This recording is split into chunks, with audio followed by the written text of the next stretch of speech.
नमस्कार दोस्तों। आज हम बात करने वाले हैं जौहरी विंडो के बारे में। जौहरी विंडो मॉडल ऐसा है जिसमें कि हमारे लाइफ में 4 एरियाज़ होते हैं, जिसमें कि पहला जो होता है वो ऐसा होता है कि जो जानकारी हमको भी पता है और पब्लिक को भी पता है। जैसे हमारा नाम हो गया, हम क्या काम करते हैं, तो ये जो एरिया होता है ये हम भी जानते हैं हमारे बारे में और लोग भी जानते हैं। पर इसमें एक दूसरा एरिया होता है जिसमें कि सिर्फ हम जानते हैं अपने बारे में और दूसरे वो इन्फॉर्मेशन नहीं जानते। जैसे आपका पासवर्ड हो गया, राइट, आपके सीक्रेट हो गए, तो ये सिर्फ आप जानते हैं और दूसरे लोग नहीं जानते। और इसमें एक तीसरा एरिया होता है जो कि हम अपने बारे में नहीं जानते पर लोगों को पता रहता है, लोगों को जानकारी रहती है उसकी, हमको नहीं रहती। जैसे हमारी मिस्टेक कई बार हमको वो दिखती नहीं है, राइट। और कई बार ऐसा होता है कि कुछ हमारी हैबिट रहती है जो शायद हमको समझ में नहीं आती पर लोगों को पता रहता है कि ये व्यक्ति ऐसा काम करता है। और एक जो चौथा एरिया रहता है वो एरिया ऐसा रहता है ना आपको पता रहता ना लोगों को पता रहता आपके बारे में। जैसे आपकी हिडन क्वालिटी। दोस्तों 95% हर आदमी के अंदर क्वालिटी सेम होती है क्योंकि हम सब ह्यूमन हैं। हमारे जो लगभग 95% हमारी सबका फंक्शनिंग सेम ही है। जो कुछ है फ़र्क होता है वो हैबिट का होता है।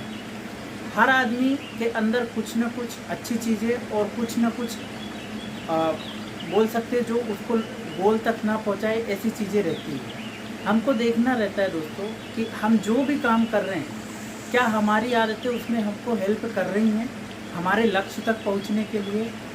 और हमको सबसे पहले यही देखना है कि कौन सी आदतें हैं जो हमारे लक्ष्य तक हमको पहुंचा सकती हैं। ये सबसे ज़रूरी होता है कि जब हम सेल्फ एनालिसिस करते हैं तब भी पता चलता है। और अगर आप किसी को अपना अकाउंटेबिलिटी पार्टनर बनाते हैं उसमें ये होता है कि आप जो करते हैं उनके साथ अगर शेयर करते हैं तो वो भी आपको बता सकते हैं कि यहाँ पे अगर आप सुधार करेंगे तो आप बहुत जल्दी अपने लक्ष्य तक पहुँच सकते हैं, राइट। फिर उसमें होता है कि जब भी आप किसी से फीडबैक लें, हाँ दोस्तों बहुत इंपॉर्टेंट चीज़ है, जब भी आप किसी से फीडबैक लें 2 चीज़ों का ज़रूर ध्यान रखें। सबसे पहली चीज़ अपना अहंकार आप बिल्कुल कंट्रोल में रखें और दूसरी चीज़ जो होती शर्म। ये 2 चीज़ों के कारण लोग किसी से फीडबैक नहीं ले पाते हैं और लोग यही 2 कारणों के चलते हमको हमारा सही फीडबैक नहीं दे पाते। तो जब भी हम किसी को ये परमिशन देते हैं कि आप हमको करेक्ट करें तो ये दोनों चीज़ों को हमको साइड रख के बात करनी चाहिए।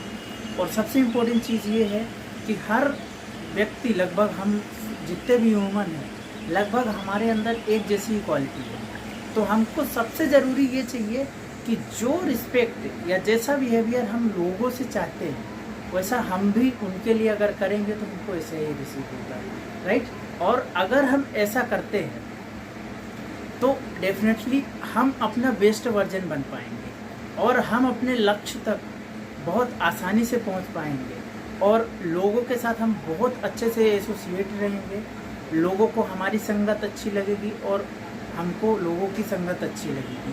तो इसमें सबसे इम्पोर्टेंट चीज़ है कि जब हम अपने ये सारे एरिया पे ध्यान देते हैं, फोकस करते हैं, तो हमको पता चलता है कि कहाँ पे हमको सुधार की ज़रूरत है और कहाँ पे हम कौन सा एक्शन लेना चालू कर दें कि हम अपने लक्ष्य तक जल्द से जल्द पहुँचें और अच्छे तरीके से पहुँचें। ओके दोस्तों, थैंक यू।